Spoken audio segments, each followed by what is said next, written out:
Hello बच्चों, आज है वेक्टर का लेक्चर नंबर 3 और हम पढ़ने वाले हैं इस सेशन में एडिशन ऑफ वेक्टर्स। ठीक है, तो कैसे दो या दो से अधिक वेक्टर्स को हम लोग कैसे ऐड करते हैं वो हम आज सीखने वाले हैं। ठीक है, चलिए स्टार्ट करते हैं कि जो एडिशन ऑफ वेक्टर्स है इसमें हम लोग दो मेथड पढ़ने वाले हैं, एक ग्राफिकल, दूसरा एनालिटिकल।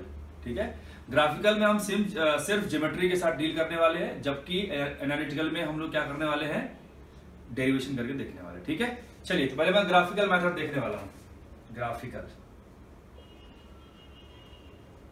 ठीक है, ग्राफिकल मेथड।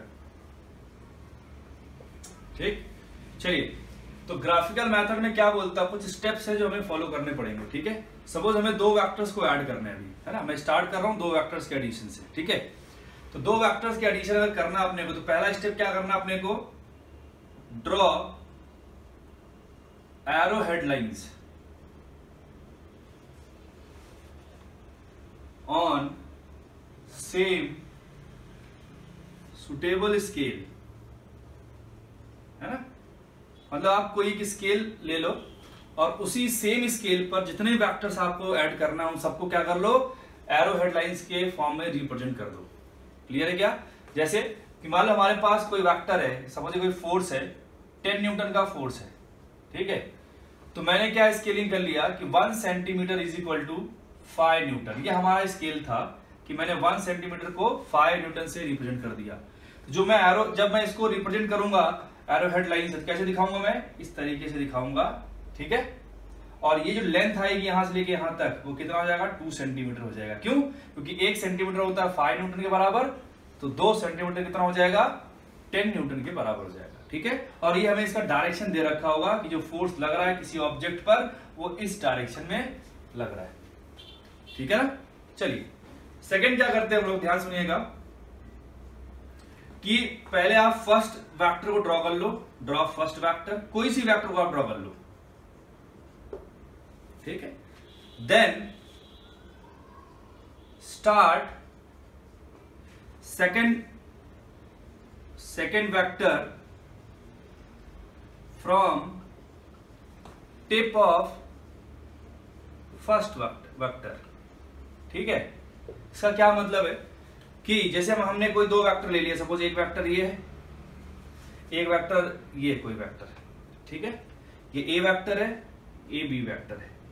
अगेन जब मैं ड्रॉ किया तो मैं इस ड्रॉ करते समय इस पॉइंट को सेटिस्फाई करा रहा था, है ना, कि ये चल रहा है, ये सेम स्केल पर हमने लिया है। ठीक है, तो इसके अकॉर्डिंग, सेकंड पॉइंट के अकॉर्डिंग क्या आता है कि पहला एक वेक्टर ड्रॉ कर लो, हमने ड्रॉ कर लिया ऐसे।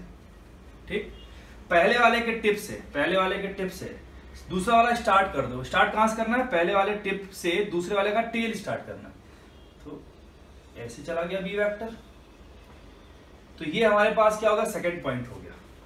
ठीक है, थर्ड पॉइंट क्या है, third point, join tail of first to head of second. मतलब पहले वाले के टेल को दूसरे वाले के हेड से क्या कर देना, अपने को ज्वाइन कर देना है। तो जो सिंगल वेक्टर आएगा वो इन दोनों के रिजल्टेंट के बराबर आएगा, है ना। मतलब थर्ड वेक्टर क्या करना, थर्ड स्टेप क्या करना है, join tail of first to head of second vector.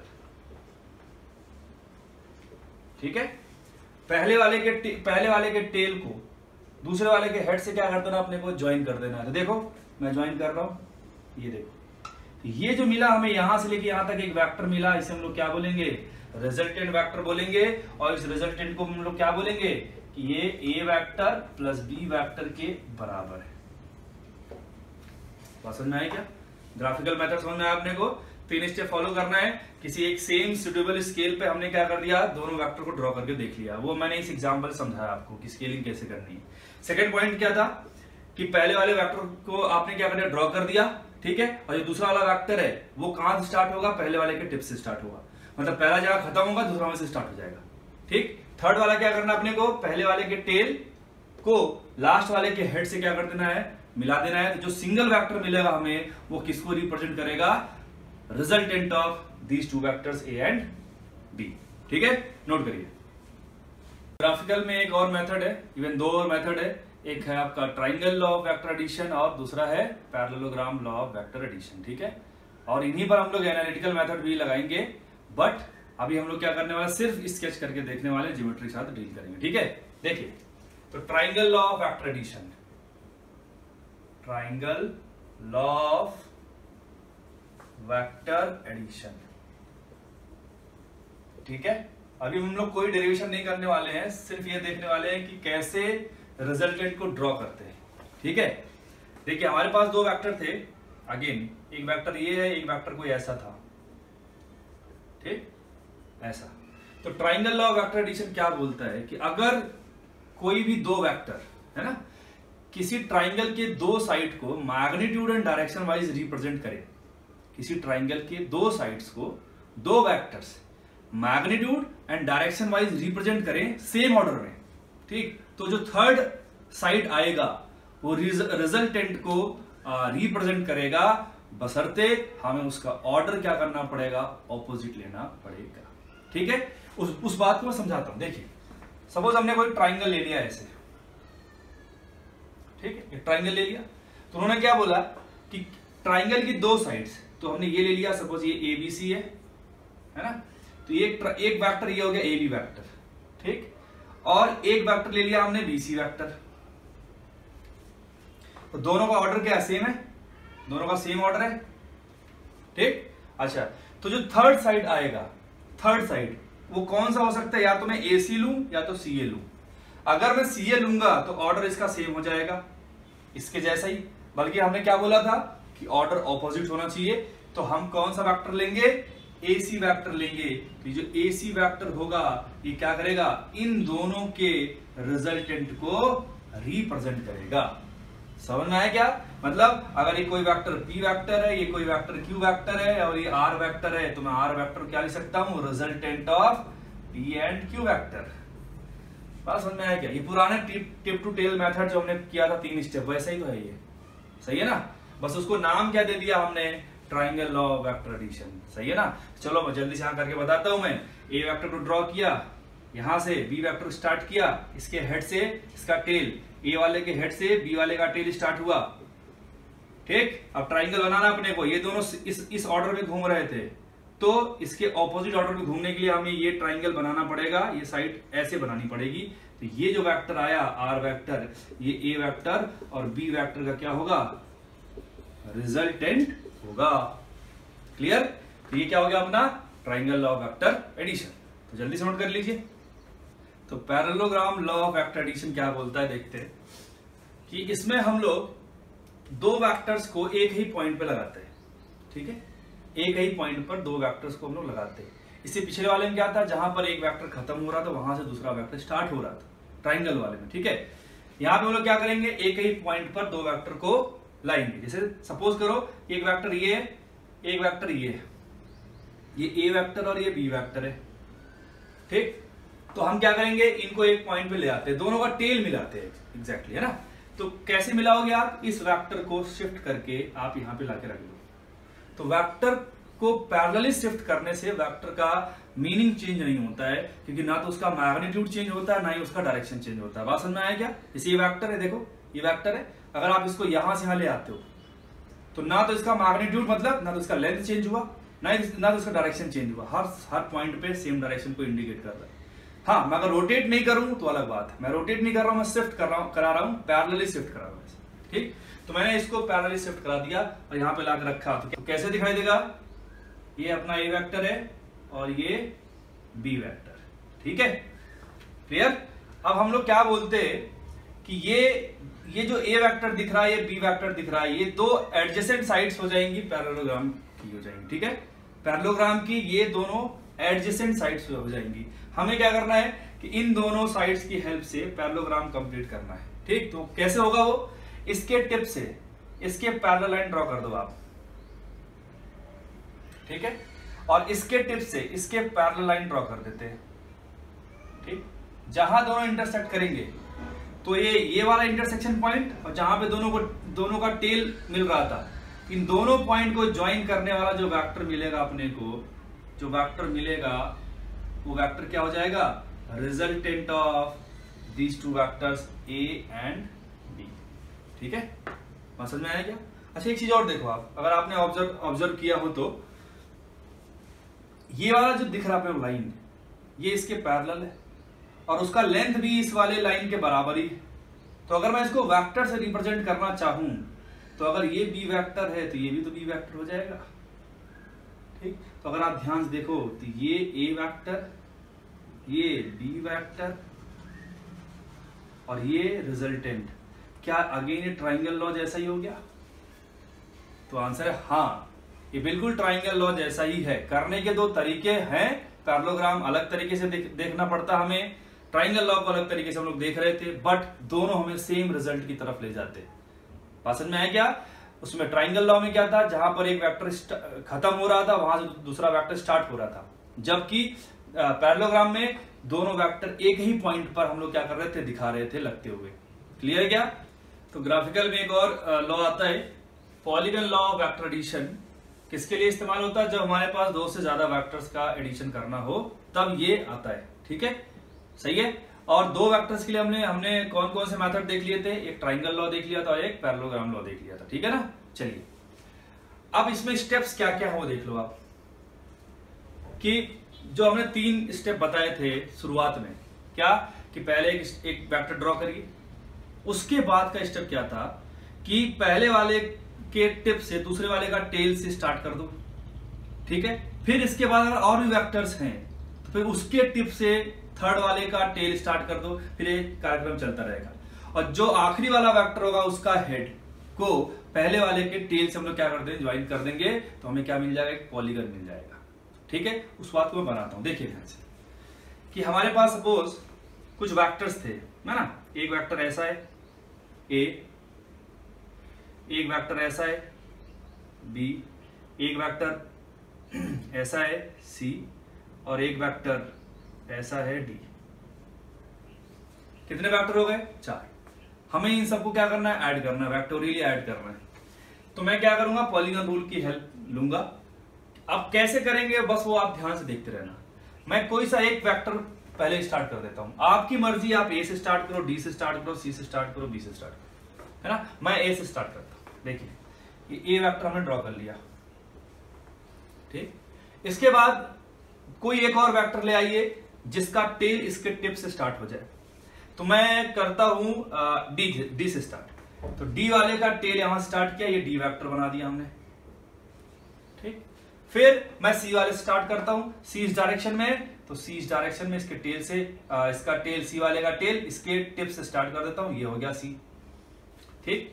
B vector देखो, बी इस डायरेक्शन में था तो इसके टेल से, इसके टिप से इस डायरेक्शन में बी बना दिया, ठीक। तो ये सी वेक्टर था, ये बी वेक्टर था। तो जो रिजल्टेंट आएगा वो कैसा आएगा, पहले वाले के टेल को आखिरी वाले के हेड से क्या कर देना, अपने को ज्वाइन कर देना है। तो जो वेक्टर मिलेगा, एक सिंगल वेक्टर मिलेगा हमें, वो ये वेक्टर मिलेगा और ये वेक्टर क्या हो जाएगा, आपका रिजल्टेंट हो जाएगा। सही है ना। मैंने क्या किया, मैं रिपीट कर रहा हूं, पहले एक वेक्टर को हमने बेस बना लिया, ठीक। उसके बाद कोई सा वेक्टर आप उठा लो, मैंने डी वाले को उठा लिया और डी वाले के टेल को ए वाले के हेड से स्टार्ट कर दिया। फिर डी खत्म होता, फिर एक और वेक्टर ले आया, उसका टेल डी वाले के टिप से स्टार्ट कर दिया। तो सी वेक्टर खत्म हो गया, सी वेक्टर का टिप से बी वाले वेक्टर का टेल स्टार्ट किया, वो वहां पे खत्म होता है। तो चारों वेक्टर आ गए और आखिरी वाले वेक्टर के हेड को किससे ज्वाइन किया हमने, पहले वाले के टेल से। तो टेल से लेके ये हेड वाला जो डायरेक्शन है, ये रिजल्टेंट का डायरेक्शन देगा और ये ओवरऑल हमें क्या मिल गया, रेड से जो हमने दिखाया है वो रिजल्टेंट ऑफ दीज 4 वेक्टर्स मिल गया, है ना। मतलब आर वेक्टर क्या लिखोगे आप, A vector plus B vector plus C vector plus D vector, ठीक है। अरे क्लियर है क्या, सही है। चलो एक और चीज मैं यहां पे आपको बताना चाह रहा हूं, बहुत इंपॉर्टेंट कंसेप्ट है वो, कि अगर आप एक सिंगल वेक्टर ड्रॉ करते हो ऐसे, है ना, एक सिंगल वेक्टर ड्रॉ करते हो तो आप बहुत सारे वेक्टर को बनाते हुए टिप से tail, tip tail, tip tail करते हुए आप वापस उसके इस वेक्टर के टिप तक पहुंच सकते हो, है ना। और ये सभी वेक्टर जो हैं वो इस वाले के क्या हो जाएंगे, कंपोनेंट्स कहलाएंगे। भाई ये जो आर वेक्टर है वो इन जितना ये ए बी सी डी मिलके इफेक्ट प्रोड्यूस कर रहे हैं उतना ये अकेले इफेक्ट प्रोड्यूस कर रहा है। तो हम ये भी तो बोल सकते हैं कि जो ए बी सी डी है ये कंपोनेंट्स हैं इस रिजल्टेंट आर के, सही है ना। तो मैं क्या बताना चाह रहा हूं आपको कि जो आर कोई भी सिंगल वेक्टर दुनिया में हो उसके कितने कंपोनेंट्स हो सकते हैं मैक्सिमम, तो आपका आंसर क्या होगा इनफाइनाइट। और मिनिमम कितना हो सकता है, तो आपका आंसर होगा 2।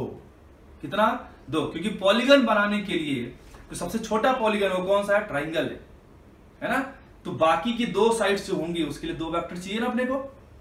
क्लियर है क्या, सही है। तो आपको ये नोट करना होगा एक पॉइंट कि एक वेक्टर के कितने कंपोनेंट हो सकते हैं मैक्सिमम इनफाइनाइट, और मिनिमम कितने हो सकते हैं 2। ठीक है, इसको आप नोट डाउन कर लीजिएगा और ये बहुत इंपॉर्टेंट पॉइंट है। और एक चीज मैं उसको और अच्छे से एक्सप्लेन कर देता हूं। देखिए सपोज मैंने एक वेक्टर ड्रॉ किया ऐसे आर वेक्टर है ना, ठीक है। तो हमें करना क्या है, हमें इस वाले पॉइंट से इस वाले पॉइंट तक पहुंचना है बहुत सारे वेक्टर्स की हेल्प से।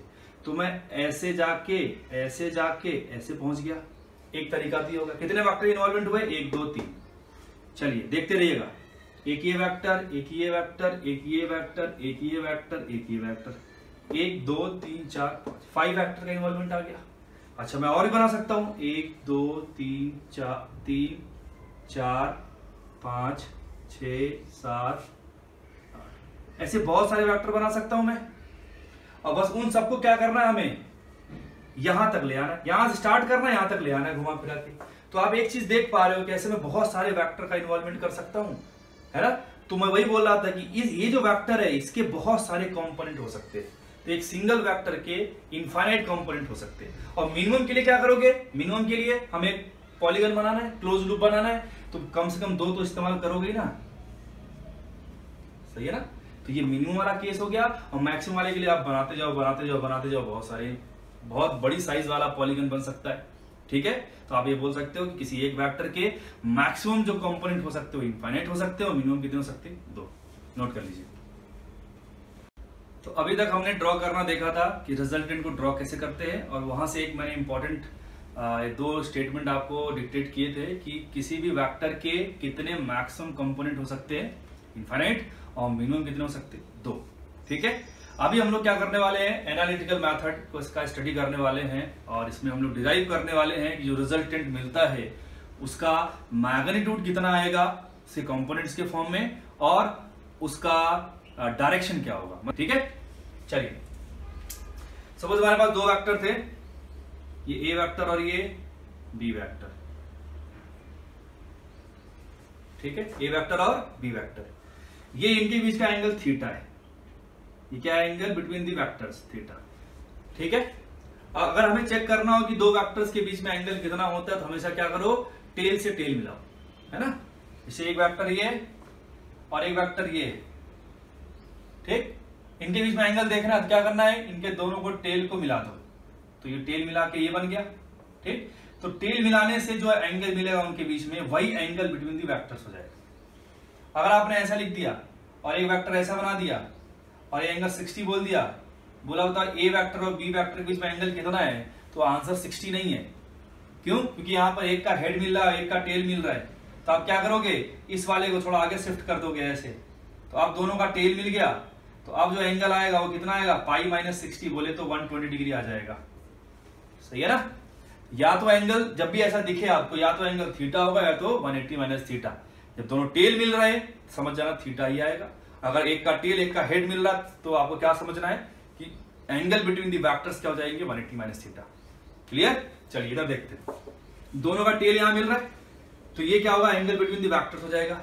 अब हम लोग क्या करते हैं, पैरेललोग्राम कंप्लीट करते हैं। ठीक है, यहां से इसके टिप से इसके पैरेलल लाइन को ड्रॉ करते हैं, और इसके टिप से इसके पैरेलल लाइन ड्रॉ करते हैं। क्या बन गया, हमारा पैरेललोग्राम बन गया। ठीक है, ये, और जहां पे दोनों कट करेंगे, जहां पे दोनों कट करेंगे उसको इस वाले पॉइंट से मिलाऊंगा मैं, तो क्या मिलेगा, हमें रिजल्टेंट मिल जाएगा आर वेक्टर। ठीक है, अच्छा हमें क्या करना है, ये जो लेंथ दिख रहा है मैं नेमिंग कर देता हूं। ये हमारे पास मान लो एम है, पॉइंट एन ओ पी, ये पॉइंट है सारे।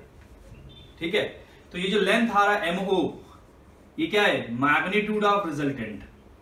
ये ऐसे वेक्टर का मैग्नीट्यूड ऐसे लिखते हैं, है ना, ये बॉक्स है ऐसे मॉडुलस टाइप। ठीक, आर वेक्टर का मैग्नीट्यूड हो गया। अगर मैं लिखूं एम एन, तो एम एन क्या हो जाएगा भाई, ए का मैग्नीट्यूड हो गया। और अगर मैं लिखता हूं एम पी, यहां पर मैं लिखता हूं एनओ, वो किसका मैग्नीट्यूड हो जाएगा, बी वेक्टर का, ये वाला या ये वाला, दोनों में से कोई भी एक लेंथ लिख लूंगा तो बी का मैग्नीट्यूड दे देगा। ठीक है, चलिए अब हम लोग क्या करते हैं, देखिए ध्यान से, इस लाइन को आगे एक्सटेंड करते हैं। ठीक है, इस लाइन को आगे हमने एक्सटेंड किया और इस पॉइंट ओ से इस लाइन पे जो एक्सटेंडेड लाइन है उस पर हमने एक नॉर्मल ड्रॉप किया, यहां से हमने एक परपेंडिकुलर ड्रॉप किया ऐसे। ठीक, सपोज इस वाले पॉइंट को जहां पे इसने कट किया उसका नाम मैंने एस दे दिया, पॉइंट एस। ठीक है, अब देखिए ध्यान से, तो जो ये ट्राइंगल दिख रहा है एनओएस, ट्राइंगल एनओएस, देखिए ध्यान से, ट्राइंगल ये वाला, ये राइट एंगल ट्राइंगल है एनओएस। अगर ये एंगल थीटा है ये वाला, तो ये वाला भी थीटा ही होगा क्योंकि पैरेलल साइड्स है ये पूरी।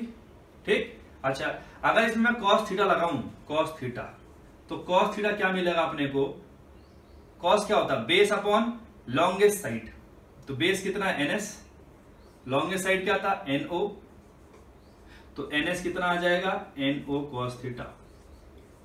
ठीक है, और एनओ क्या है, बी का मैग्नीट्यूड है, तो मैं उसको लिख देता हूं बी कॉस थीटा। ये जो लिखा मैंने ये क्या, मैग्नीट्यूड ऑफ बी है।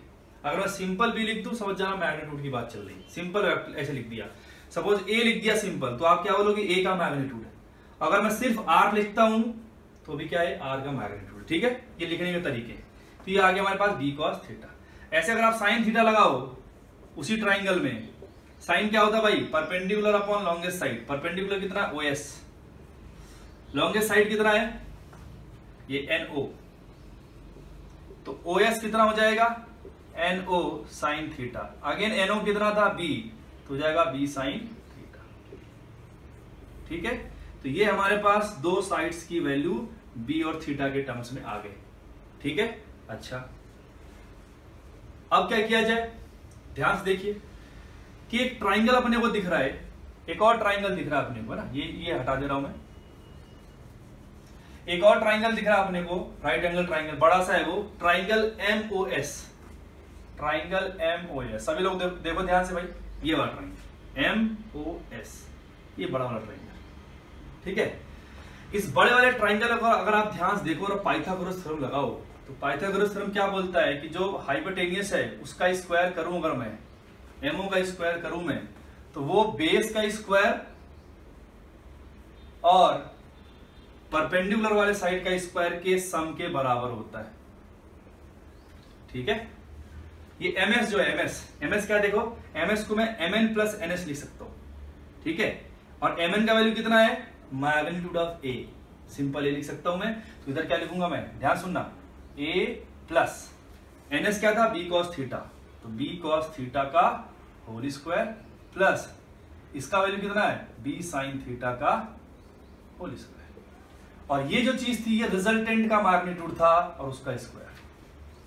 ठीक है, चलिए आर स्क्वायर कितना आएगा, देखो मैं इसको ओपन कर रहा हूं, तो आएगा A square plus B square cos square theta plus 2ab cos theta, ये तो पूरा एक्सपांशन हो गया इसका है, प्लस इसका लिखूंगा मैं, क्या आएगा B square sine square theta. ठीक है, इस टर्म को देखो और इस टर्म को देखो, दोनों में बी स्क्वायर आ रहा है और एक के साथ आ रहा है कॉस स्क्वायर थीटा, एक के साथ आ रहा है साइन स्क्वायर थीटा, तो मैं इन दोनों टर्म्स में अगर बी स्क्वायर कॉमन लेता हूं तो ब्रैकेट में आएगा cos square theta plus sign square theta, जिसका वैल्यू होता है 1, आइडेंटिटी यही है ना। तो फाइनली आर स्क्वायर कितना आ जाएगा, A square plus B square plus 2ab cos theta, है ना। देखो ध्यान से, ये वाली टर्म दोनों मिलके बी स्क्वायर बना लेंगी, तो ये बी स्क्वायर इनकी जगह पर आ गया था। ठीक है, तो आर कितना आएगा under root A square plus B square plus 2ab cos theta, ये जो आया ये क्या था, रिजल्टेंट का मैग्नीट्यूड है। अभी सिर्फ हमने मैग्नीट्यूड निकाला है, हमने कंप्लीट वेक्टर डिफाइन नहीं किया रिजल्टेंट के। ठीक है, अच्छा कंप्लीट कैसे डिफाइन होगा, मैग्नीट्यूड आ गया मतलब वेक्टर में दूसरा चीज आता है डायरेक्शन, तो डायरेक्शन निकालते देखिए कि ये जो आर वेक्टर है सपोज वो इस ए वेक्टर से कितना एंगल बना रहा है, अल्फा एंगल बना रहा है, कितना एंगल बना रहा है ये अल्फा। तो इस ट्राइंगल में एमओएस, ट्राइंगल एमओएस में tan अल्फा लगाइए जरा, क्या लगाइए tan अल्फा। tan क्या होता है perpendicular upon base, OS upon MS। OS कितना है? B साइन थीटा, और ये MS कितना है? A plus B cos theta. तो tan अल्फा कितना हो जाएगा? B sine theta upon A plus B cos theta. ये हमारे पास, यहां से आप अल्फा निकाल सकते हो। अल्फा क्या हो जाएगा? tan inverse B sine theta upon A plus B cos theta. बात समझ में आया क्या? तो इस तरीके से हमने रिजल्टेंट के बारे में बात कर ली, मैग्नीट्यूड वाइज, और इस तरीके से हमने रिजल्टेंट का मैग्नीट्यूड भी डिफाइन कर दिया और उसका डायरेक्शन भी डिफाइन कर दिया। ठीक है ना? नोट करिए। तो दो वेक्टर के रिजल्टेंट का हमने मैग्नीट्यूड देख लिया कितना आता है। अगर दो वेक्टर ए और बी हैं जिनके बीच का एंगल थीटा है, तो रिजल्टेंट का मैग्नीट्यूड आता है √a² plus b² plus 2ab cos theta. ये ए और बी क्या है? मैग्नीट्यूड्स है ना, ए और बी के वेक्टर के। और थीटा क्या है? Angle between the vectors A and B. tan alpha क्या है? अल्फा क्या है कि जितना एंगल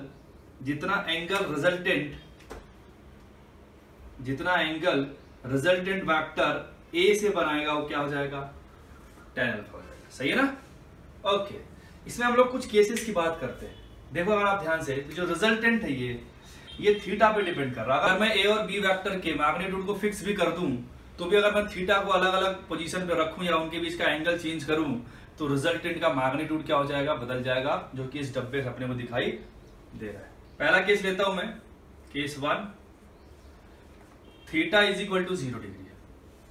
ठीक है, पहला केस लिया हमने, theta is equal to 0 degree. इसका मतलब क्या है? दोनों सेम डायरेक्शन में आ गए, ए भी इधर ही होगा, बी भी इधर ही होगा, सेम डायरेक्शन में काम कर रहा है। ठीक है, तो अगर सेम डायरेक्शन में काम कर रहा है, थीटा 0 हुआ। इस वाले फॉर्मूले में थीटा 0 रख के देखते हैं हम लोग, तो कितना आएगा? आर का मैग्नीट्यूड जो आएगा वो आएगा a² plus b² plus 2ab cos 0। cos 0 कितना होता है? 1। cos 0 कितना होता है भाई? 1। तो cos 0 हुआ 1। तो देखो क्या बना? a² plus b² plus 2ab into 1 मतलब 2ab। तो ये पूरी चीज जो आएगी वो क्या हो जाएगा? a प्लस बी का होल स्क्वायर बन जाएगा। तो a प्लस बी का होल स्क्वायर का अंडर रूट करोगे तो क्या मिलेगा अपने को? a plus B.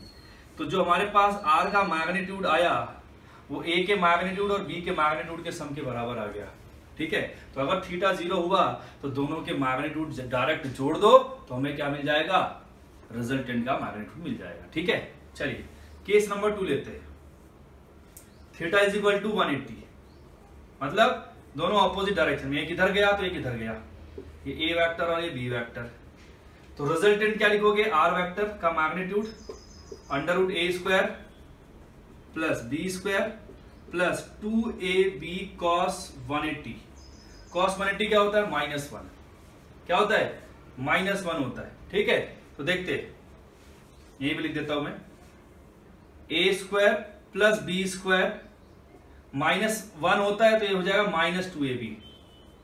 ठीक है, तो ये r का मैग्नीट्यूड मिला। देखो ये जो चीज लिख रही है अंडर रूट के अंदर, ये a माइनस बी का होल स्क्वायर। तो यहां से हमें क्या मिला?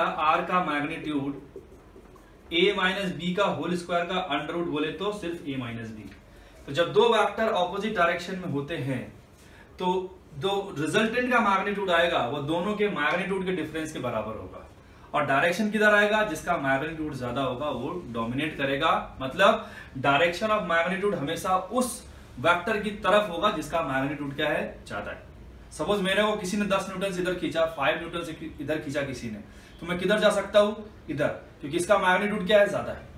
समझ में आया क्या? तो सेम है, दो वेक्टर ऑपोजिट डायरेक्शन में लगे तो रिजल्टेंट किधर आया? जिसका मैग्नीट्यूड क्या था? ज्यादा था। क्लियर है क्या? तो ये हमें दो केस ले लिए। ठीक है, नोट करिए। तो थर्ड केस में थीटा कितना लेना अपने को? 90। थीटा क्या लेना अपने को? 90। इसका मतलब ए वेक्टर इधर तो बी वेक्टर इधर। ठीक है, दोनों के बीच में एंगल कितना है? 90 डिग्री है। सही है, तो रिजल्टेंट का फॉर्मूला क्या था हमारे पास? √a² plus b² plus 2ab cos theta. cos 90 जो होता है वो होता है 0, है ना? तो ये cos 90 वाला टर्म हो गया 0, बचा क्या हमारे पास? √a² plus b²। ठीक है, तो ये भी अपने को याद करना है, जो रिजल्टेंट का मैग्नीट्यूड आएगा जब दोनों वेक्टर के बीच में एंगल कितना हो? 90 डिग्री हो, तो ये पाइथागोरस थ्योरम जैसा ही आएगा ये, है ना? वहां भी यही करते थे। देखो ध्यान से कि अगर दो ऐसे ट्राइंगल हमने बनाए कैसे, ये इसका वैल्यू ए, इसका वैल्यू बी है, तो ये कितना आएगा, A square plus B square आएगा ना। और आना भी चाहिए। देखो अगर आप ज्योमेट्री देखो, आप ट्राइंगल लॉ लगाओ तो ये ए वेक्टर है, ये बी वेक्टर है, तो ये रिजल्टेंट आएगा कि नहीं आएगा। और रिजल्टेंट का लेंथ जो आएगा वही तो मैग्नीट्यूड है। तो ये राइट एंगल ट्राइंगल से लेंथ हम निकालेंगे तो पाइथागोरस लगाना पड़ेगा ना। देखो यहां से भी वही आता है और यहां से भी वही आता है, ठीक है ना। चलिए एक और चीज देख लेते हैं हम लोग। तो ये हमारे पास 90 वाला केस था, ए और बी, ठीक। जो रिजल्टेंट आएगा वो रिजल्टेंट पैरेललोग्राम लॉ से ये आएगा, ठीक है, जिसका magnitude A square plus B square के अंडर रूट के बराबर आएगा। सपोज ए से एंगल बनाता है अल्फा, कितना एंगल बना रहा है, ये जो रिजल्टेंट है वो ए वेक्टर से एंगल कितना बना रहा है, अल्फा। तो आप tan अल्फा क्या लिखोगे, tan अल्फा लिखोगे आप b sin थीटा, ऐसा लिखते हैं ना हम लोग, फॉर्मूला हमने डिराइव किया था b cos थीटा। ऐसा थीटा क्या था, एंगल बिटवीन दी वेक्टर्स। यहाँ पे थीटा कितना बेटा 90, थीटा कितना यहाँ पे 90। तो रख के देखो यहाँ पे sin 90 होता 1, तो ऊपर तो हो गया b, और cos 90 होता 0, तो ये टर्म तो पूरा 0 हो गया, बचा कौन a, तो b बाई a। तो ये भी अपने को याद होना चाहिए कि अगर हमारे पास दो वेक्टर्स a और b 90 एंगल पे काम कर रहे हैं और रिजल्टेंट a वाले से अल्फा एंगल बनाता है, तो हमेशा tan अल्फा b का मैग्नीट्यूड अपॉन a का मैग्नीट्यूड होगा। जिससे एंगल बनाता है वो हमेशा नीचे आएगा, सही है ना। तो बचा हुआ ऊपर b बाई a, ठीक। मान लो अगर वो बीटा एंगल बनाता किससे, b वाले से, तो क्या लिखते, b वाले से बीटा एंगल बना रहा है, तो जो बचा हुआ ऊपर आएगा ये, तो क्या लिखोगे a अपॉन b। और यहाँ पे ये मैग्नीट्यूड है, ये सब ये क्या भाई, ये मैग्नीट्यूड लिख रहा हूं मैं, सब मैग्नीट्यूड है। बात समझ में आया क्या, पक्का नोट करिए। तो एक क्वेश्चन है, इसकी हेल्प से जितना हमने पढ़ा है ना, तो उस सारे कंसेप्ट को समझने की कोशिश करते हैं हम लोग, ठीक है। देखिए एक ब्लॉक है, ये ब्लॉक, इसका मास m जूम कर लेता हूं मैं। आपसे बोला कि इसमें बहुत सारे फोर्सेस लग रहे हैं, ठीक है, और आपसे बोला find the resultant force on block. इन सभी फोर्सेस का जो भी लग रहे हैं उन सभी फोर्सेस का रिजल्टेंट निकालना अपने को, है ना। तो अप्रोच क्या होना चाहिए, ध्यान सुनना। अप्रोच ये होना चाहिए कि पहले आप नेट एक्स में निकाल लो फोर्स, नेट फोर्स एक्स में निकाल लो, नेट फोर्स वाई में निकाल लो, ठीक। तो हमारे पास सिर्फ क्या बचेंगे, दो फोर्स बचेंगे, दो वेक्टर बचेंगे, एक एक्स में और एक वाई में। और जब भी दो फोर्सेस हमारे पास आएंगे उनको सॉल्व करना हमेशा आसान रहता है। या तो मैं डायरेक्ट फॉर्मूला लगा लूंगा, कौन सा फॉर्मूला लग जाएगा हमारे पास, under root A square plus B square वाला, क्योंकि दो वेक्टर 90 एंगल पे होते हैं तो उनका तो हमारे पास डायरेक्ट फॉर्मूला है। तो मैं वही करने वाला हूं, देखिए ध्यान से। इधर देखिए, पहले मैं एक्स में डील करता हूं, एफ एक्स, इसका मतलब है नेट फोर्स इन एक्स। देखिए 2 + 3 + 6 कितना हुआ, 9 + 2 11, ठीक है। इधर लग रहा था 11 न्यूटन का फोर्स। इधर देखो 10 + 5 15 + 4 19, इधर लग रहा था 19 न्यूटन का फोर्स। तो x में कितना हो गया नेट, ये दो ऑपोजिट वेक्टर हो गए। तो दो ऑपोजिट वेक्टर का जो रिजल्टेंट आएगा वो क्या होगा, दोनों के मैग्नीट्यूड के डिफरेंस के बराबर आएगा। और डायरेक्शन किधर आएगा, जिसका मैग्नीट्यूड ज्यादा है, इसका मैग्नीट्यूड ज्यादा, उसका डायरेक्शन इधर है, मतलब इस पर एक फोर्स इधर आएगा, कितने न्यूटन का, 19 - 11 8 न्यूटन का। तो x वाला तो हिसाब किताब हो गया कंप्लीट। मैं y की बात करता हूं,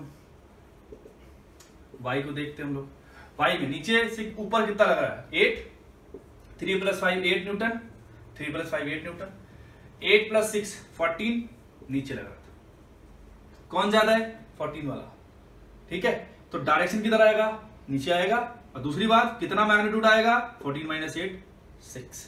तो जो y में लगने वाला है वो नीचे लगेगा, और कितना लगेगा, 6 न्यूटन लगेगा, ठीक है। अब इन दोनों क्या कर देना, एक डायग्राम में दिखा देना, ठीक है। तो एक डायग्राम में दिखाता हूं, देखिए इधर लग रहा है 8 न्यूटन और इधर लग रहा है 6 न्यूटन, ठीक है। दो वेक्टर हो गए। अब पूरा प्रॉब्लम जो है वो दो वेक्टर में आके सिमट गया, ठीक। दो वेक्टर का रिजल्टेंट निकालना अपने को, तो क्या करोगे आप, पैरेललोग्राम बनाओगे ऐसे, ये इससे मिलाओगे ऐसे। मैंने बोल दिया इस वाले से अल्फा एंगल बनाता है ये रिजल्टेंट, तो tan अल्फा क्या लिखोगे, tan अल्फा जिससे एंगल बनाता है दूसरा वाला ऊपर आएगा, तो मतलब 6/8, मतलब कितना आ गया, 3/4। तो tan अल्फा आ गया।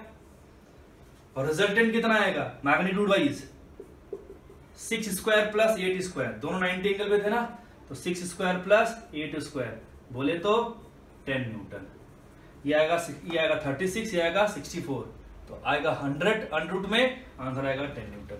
मतलब इन दोनों का जो रिजल्टेंट था, वो इधर आएगा 10 न्यूटन, और कितना एंगल बना रहा है ये अल्फा, और अल्फा कितना आ जाएगा ये 37 डिग्री आ जाएगा। ये कैसे आया, tan अल्फा अगर 3/4 है तो tan 37 3/4 होता है। ये आपको याद रखना पड़ेगा, बहुत जगह ये इस्तेमाल होता है, ठीक है, नोट करिए।